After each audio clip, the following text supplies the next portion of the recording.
तो स्टूडेंट्स, हम पढ़ रहे थे टेंसेस हमने शुरू किए थे, उनके बेसिक से शुरू किया था।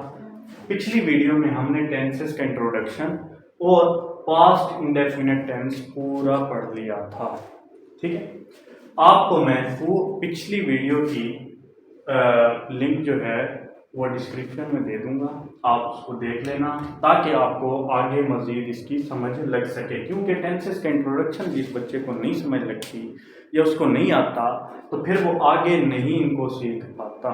वो मेन चीज़ें होती हैं, बेसिक फंडामेंटल चीज़ें होती हैं, तो उनको सीखना लाजमी है। अब हम पढ़ेंगे, आज का हमारा टॉपिक होगा पास्ट कंटिन्यूस का। पहला हमने पढ़ लिया था पास्ट इंडेफिनिट का, फेल माजी मुतलक का। आज हम पढ़ेंगे पास्ट कंटिन्यूस का। तो हम कहाँ थे? टेंसेस कहते हैं ज़माने को या वक्त को। कोई भी काम हो रहा था वो वक्त और ज़माने में हो रहा होता है, उसकी हम बात वक्त और ज़माने के लिहाज से करते हैं। और उसी उर्दू को जो हमने बनाई होती है ज़माने के लिहाज से, उसी को इंग्लिश में कन्वर्ट कर देते हैं और हो गया इंग्लिश का। ठीक है, अब हम टेंसेस की आगे तीन मेन टाइप्स थी, पास्ट, प्रेजेंट और फ्यूचर। पास्ट कहते थे माजी को, प्रेजेंट कहते थे हाल को और फ्यूचर कहते थे मुस्तकबिल को। ठीक है, माजी मतलब कि गुजरा हुआ ज़माना, जो भी काम हो रहा होगा वो गुजरे हुए ज़माने में होगा या जो वक्त गुजर चुका है। और हाल जो है वो मौजूदा ज़माना, जैसे कि अब जो हम पढ़ रहे हैं तो मौजूदा ज़माना है, आप वीडियो देख रहे हैं तो मौजूदा ज़माने में देख रहे हैं। और फिर आता है मुस्तकबिल, आने वाला ज़माना या आने वाला वक्त। हम पढ़ेंगे वक्त को, आने वाले वो कोई भी काम होगा हम आने वाले वक्त में उसको जुमला बनाएंगे और दोबारा उसी को इंग्लिश में कन्वर्ट कर देंगे, तो वो फ्यूचर का टेंस होगा। तो इसके आगे मजीद चार टाइप्स हैं, इंडेफिनिट, कंटिन्यूअस और परफेक्ट कंटिन्यूअस। इसी तरह इसकी भी चार है, इसकी भी चार, तो टोटल हो जाएंगी 12। टोटल कितनी हो जाएंगी? 12। आइए चलते हैं हम पास्ट कंटिन्यूअस की तरफ, आपके प्यारे से यूट्यूब चैनल कॉन्सेप्ट वाला पर।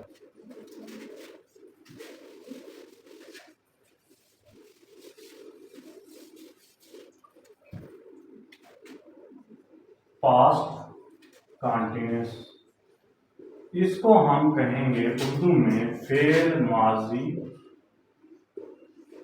जारी। फेल माजी जारी कहेंगे इस टेंस को। ठीक है, फेल माजी जारी। इसकी पहले तो हम पहचान पढ़ेंगे, क्योंकि पिछले टेंस की हमने पहचान क्या पढ़ी थी, आप रिवाइज करें तो उसकी उर्दू के जुमले पे आखिर पर अलिफ आता है, छोटी ए आती है और बड़ी ए आती है। इसकी पहचान होगी रहा था, रही थी और रहे थे। इसके उर्दू के जुमले के आखिर पर ये तीन लफ्ज आएंगे। जैसे मैं एक मिसाल देता हूं, अहमद किताब लिख रहा था। अहमद किताब लिख रहा था। ठीक है, अब इसमें देखिए अहमद है फाइल, फाइल सब्जेक्ट है, और किताब है ऑब्जेक्ट, और लिखना या लिख वो क्या है? वर्ब। तो सब्जेक्ट कहते हैं फाइल को जो काम करने वाला होता है, ऑब्जेक्ट कहते हैं मफूल को जिस पर काम किया जाए, और वर्ब कहते हैं फेल को, काम को कहते हैं। लिखना काम है, पढ़ना काम है, दौड़ना काम है, ये सब सारे काम होते हैं। तो इसका फार्मूला बन जाता है उर्दू में SOV। और हमेशा हम इंग्लिश में जब बनाएंगे तो हम पहले सब्जेक्ट लिखेंगे, फिर उसके साथ हेल्पिंग वर्ब, उसके साथ वर्ब होगी और फिर ऑब्जेक्ट होगी। हेल्पिंग वर्ब जो है या तो सब्जेक्ट के बाद आती है या जो है सब्जेक्ट से पहले आती है। सब्जेक्ट से पहले कब आएगी? सब्जेक्ट से पहले कब आएगी? जब इंट्रोगेटिव टेंस होगा, ये सवालिया टेंस होगा, ये सवाली जुमला होगा, तो उस वक्त जो है हेल्पिंग वर्ब सब्जेक्ट से पहले आएगी। तो आइए चलते हैं हम इसके पहले मरले में या पॉजिटिव में, इसका जो मुस्बत जुमला है उसकी तरफ चलते हैं। पॉजिटिव कहते हैं मुस्बत को। इसमें पहले आता है सब्जेक्ट, SUB लिख रहा हूँ सब्जेक्ट का, और फिर आती है हेल्पिंग वर्ब। पॉजिटिव में हेल्पिंग वर्ब सब्जेक्ट के बाद आती है। हेल्पिंग वर्ब जो है पॉजिटिव और नेगेटिव में सब्जेक्ट के बाद आती है, और इंट्रोगेटिव में सब्जेक्ट से पहले आती है। फिर हेल्पिंग वर्ब के बाद आता है जी वर्ब। वर्ब की इधर फर्स्ट फॉर्म यूज होगी और साथ में आईएनजी लगेगा और ऑब्जेक्ट आएगा। देखिए बच्चों, मैंने आपको क्या बताया था कि जो पास्ट इंडेफिनेट हमने पढ़ा था उसमें जो है वर्ब की सेकंड फॉर्म लगती है। टोटल 12 टेंस हैं और मैंने कहा था कि 12 टेंसेज में से सिर्फ और सिर्फ वर्ब की सेकंड फॉर्म सिर्फ और सिर्फ पास्ट इंडेफिनेट में लगती है और वो भी पॉजिटिव में। और अब मैं एक और आपको फार्मूला दे रहा हूं, 12 टेंसेज में से जो है वर्ब की फर्स्ट फॉर्म जो है वो सिर्फ और सिर्फ कॉन्टिन्यूस, जिस टेंस के नाम में लफ्ज कॉन्टिन्यूस होगा उधर लगेगी।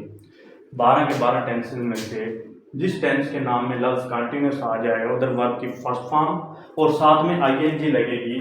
फर्स्ट फॉर्म को कहते थे हम प्रेजेंट फॉर्म और उसके साथ अगर आईएनजी लग जाए तो उसको कहते हैं प्रेजेंट पार्टिसिपल फॉर्म। ठीक है, अब इसका हम जुमला ये बना रखा है मैंने, इसको हम उसमें कन्वर्ट करते हैं इंग्लिश में। लेकिन इससे पहले आपको क्या सीखनी पड़ेगी, इसकी हेल्पिंग वर्ब सीखनी पड़ेगी। इसकी हेल्पिंग वर्ब जो है वो कौन कौन सी हैं और क्या हैं। हेल्पिंग वर्ब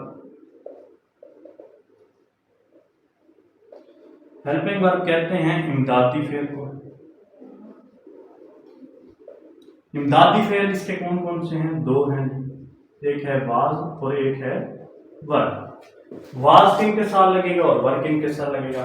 वाज जो है आई के साथ लगेगा, ही के साथ लगेगा, शी के साथ लगेगा और इट के साथ लगेगा और सिंगुलर नेम के साथ लगेगा। सिंगुलर नेम किसे कहते हैं, वाहिद नाम को कहते हैं।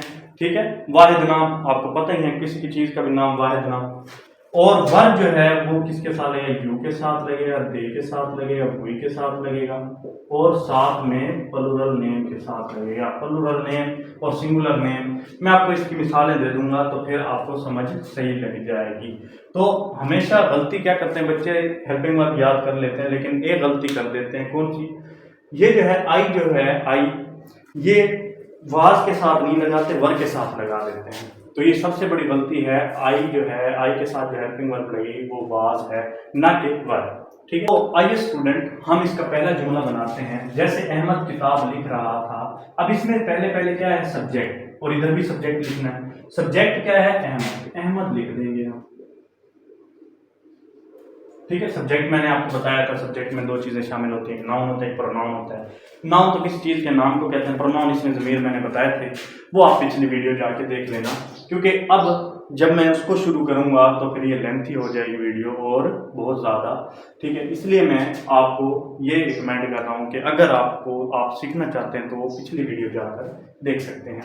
अहमद, और उसके बाद है जी helping verb. Helping verb Ahmad के साथ क्या लगेगा, अब अहमद जो है सिंगुलर नेम है, वाहिद नाम है, तो इसके साथ क्या लगेगा, वाज। और फिर क्या है, वर्ब। वर्ब की फर्स्ट फॉर्म, वर्ब लिखना की इंग्लिश होती है राइट। राइट लिखना, राइट मैंने लिखना। अब राइट लिख दिया, अब जो है ये राइट नहीं लिखेंगे, हम क्या लिखेंगे, इसके साथ आईएनजी लगाएंगे, राइटिंग बन जाएगा। और फिर आएगा ऑब्जेक्ट। ऑब्जेक्ट इधर क्या है, किताब। किताब की इंग्लिश होती है इंग्लिश में बुक, तो ये बन जाए अहमद वाज राइटिंग बुक। अब दो नाम आ जाते हैं मिसाल के तौर पे, अहमद और फैजान। अहमद एंड फैजान, अहमद और फैजान उर्दू में कहेंगे और इंग्लिश में कहेंगे अहमद एंड फैजान। अब ये दो नाम हैं प्लूरल में, और वाहिद आ जाता है, ये वाहिद से वाहिद है। अब एंड और आर का मैं फर्क बता रहा हूं आपको, एंड और आर का मतलब या और एंड का मतलब और। अगर आ जाए अहमद आर फैजान तो फिर ये बन जाता है singular name. Ahmed or Faizan तो ये बन जाता है सिंगुलर नेम, तो हम इसके साथ लगाएंगे वाज। और अहमद एंड फैजान आ जाए, अहमद और फैजान आ जाए तो फिर हम इसके साथ लगाएंगे वर्ब। मैं इधर लिख देता हूं, जैसे काशियां और फैजान किताब खरीद रहे थे। एक और लिखता हूं, काशियां या फैजान बाजार जा रहा था। अब ये दो जुमले बन गए, काशियान और फैजान किताब खरीद रहे थे, काशियान या फैजान बाजार जा रहा था। अब ये जो है ये हम प्लूरल जुमला इसको कहेंगे और इसको कहेंगे सिंगुलर जुमला, ठीक है, सिंगुलर नेम इसको कहेंगे। ये प्लूरल नेम है और ये सिंगुलर नेम है, ठीक है। तो इनके साथ अब क्या लगेगा, Kashiyan and Faizan were buying books, buying book, ठीक है। काशियान और Faizan were, Kashiyan and Faizan were buying book. और इसका कैसे बनेंगे, काशियान और फैजान, काशियान और फैजान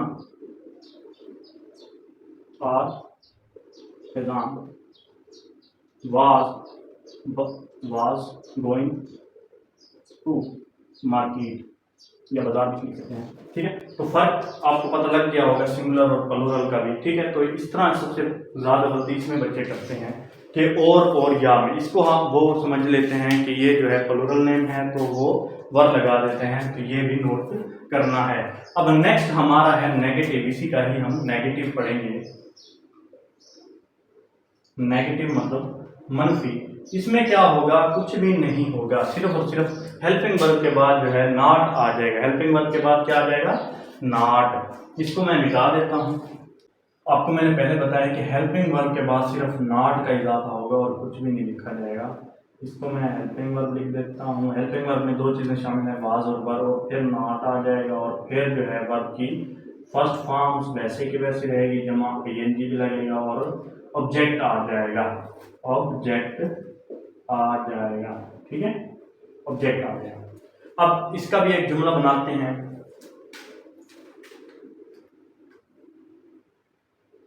जैसे तुम खाना नहीं पका रही थी, ठीक है, तुम खाना नहीं पका रही थी। अब ये नेगेटिव बन गया, तो इसका हम नेगेटिव में कैसे करेंगे, इधर ये है सब्जेक्ट, ये प्रोनाउन है ना, आपको मैंने बताया था, ये सब्जेक्ट है, खाना क्या है, इधर ऑब्जेक्ट है, और पकाना क्या है, वर्ब है, काम है, ठीक है। और नहीं का नॉट लग जाएगा, तो इधर सब्जेक्ट पहले आएगा, सब्जेक्ट के यू, इसका आएगा तुम का यू, इंग्लिश आ जाएगी, और फिर हेल्पिंग वर्ब यू के साथ क्या लगती है, वर लगती है, तो वर आ जाएगी। और फिर इसके साथ क्या लगता है, नॉट, नॉट लग जाएगा।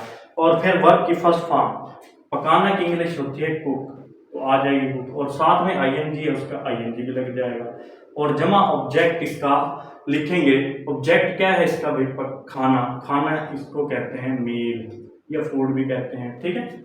तो ये हमारा हो गया नेगेटिव, मंफी जुमला। तो ये अब हम चलते हैं इंट्रोगेटिव की तरफ, सवालिया की तरफ। सवालिया में क्या होता है, सवालिया में हेल्पिंग वर्ब जो है सब्जेक्ट से पहले आ जाती है। अब इसकी हेल्पिंग वर्ब वाज और वर हैं, तो ये पहले आ जाएगी, फिर सब्जेक्ट आएगा, फिर वर्ब की first form as it is, और फिर ING आ जाएगा और ऑब्जेक्ट आ जाएगा। अब जैसे मैंने एक जुमला लिखा, क्या हम कमरा साफ कर रहे थे। अब साफ करना जो है इधर वर्ब है, कमरा क्या है, ऑब्जेक्ट है, और हम क्या है, सब्जेक्ट है। तो पहले आती है हेल्पिंग वर्ब। हेल्पिंग वर्ब इसकी कैसे हम डिसाइड करेंगे कौन सी लगेगी, वाज लगेगी, वर लगेगी।